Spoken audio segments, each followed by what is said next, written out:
It means the main owner has to phone the minority guys and say, we lost 30 million last year and we need you to ante up and put some money in. And you know what the minority guys say?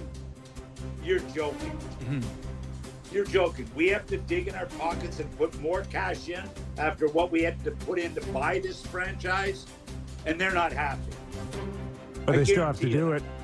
What? You have to do it. Or else you may lose your ability to be a minority owner. Well, what happens is if you don't pay your share, you get knocked down, and that's what lots of guys do. You know, instead of being a 12% owner, I'll drop down to a 7% owner. You know, so that there's options like that, but nobody wants to do that. Mm-hmm. So nobody likes cash calls either, guys, and that's what losing, Mac, cash flow means. The one thing I do hear is that some GMs and even some owners are not happy that the league projected 3 years ahead on the salary cap because it's cost them big time money. Like there's just 100%. There's no way Kirill gets 17 million without not knowing the third year from now. Right. And I said it last week to you guys, when are teams going to say, I'm sorry, my salary cap is 95 million. That's all we can afford to pay. Like, what's Nashville thinking right now? What are Ottawa thinking right now? What are Winnipeg thinking? What are these teams thinking that have to battle, to put people in their building? Columbus. I mean, how do they go to $104 million salary cap? Your fans get ticked off if you don't go to the cap.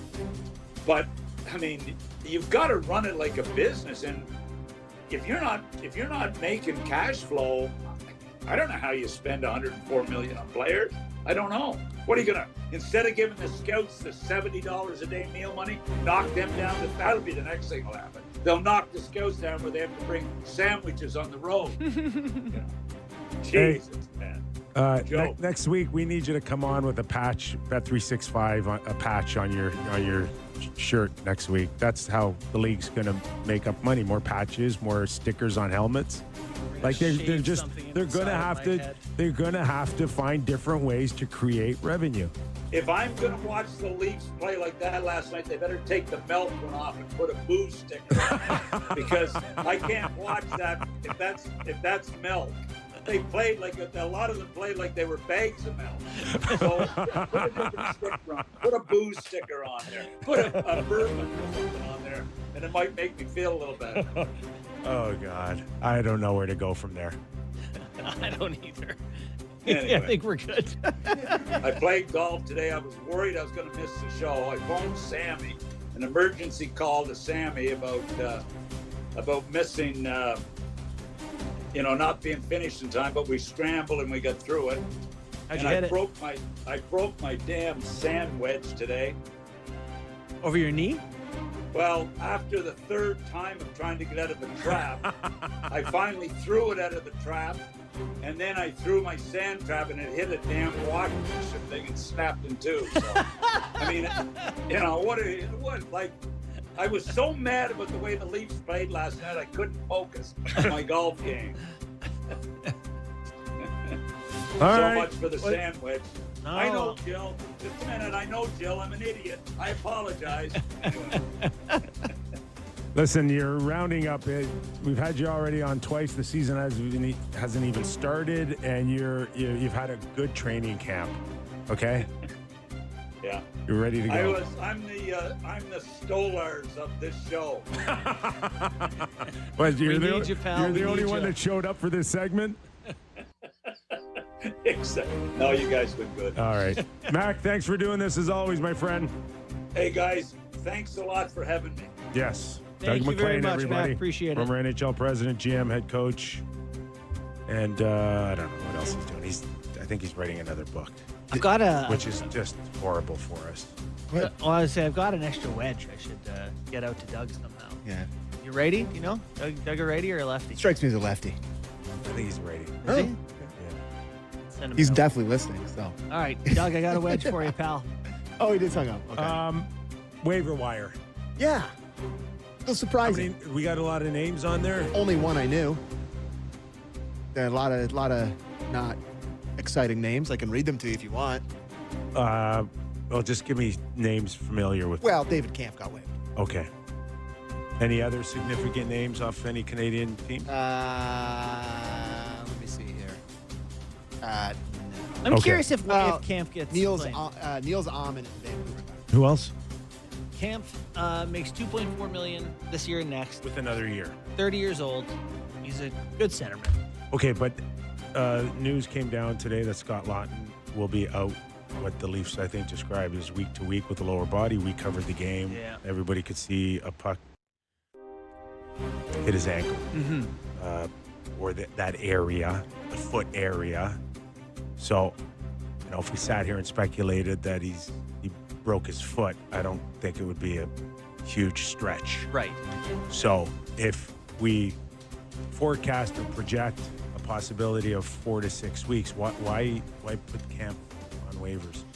Well, They want to get rid of that money that badly? I guess get rid of the money. The other thing, though, I think, like, if they want one of those guys that's sitting out it feels like Kelly Yarncroc had a good camp. Everyone's talking about he's healthy and he's looked good. But you need to play center? You need a fourth line Steven center. Lawrence plays center. Oh gosh, no.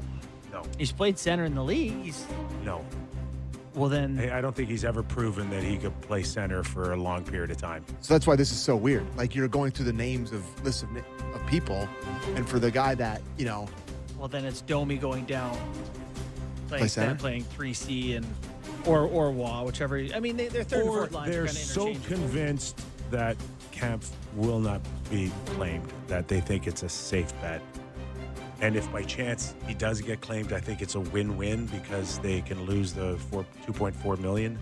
So I think that's so they're just going to kind of paper it together with their in-house options for the fourth line So center. if he does clear, then they can just send him down whenever they want for 30 days or something like that. I believe if Scott Laughton didn't get hurt, Camp was going to start with the Toronto Marlies. Yeah. And now that's not entirely clear. I don't know how you can.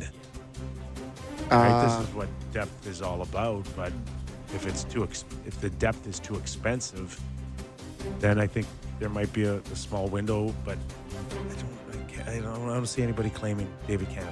Not Interesting, yet. too. Not yet, anyways. Interesting, too, because I didn't think Easton Cowan had a great night last night.